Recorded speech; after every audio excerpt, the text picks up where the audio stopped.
Kennt ihr das, wenn einen bereits einzelne Bilder um Jahrzehnte zurückversetzen und man sich denkt, Mensch, war das schön.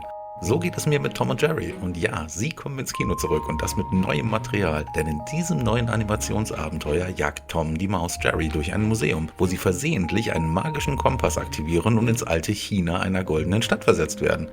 Dort wird Tom als himmlischer Held gefeiert.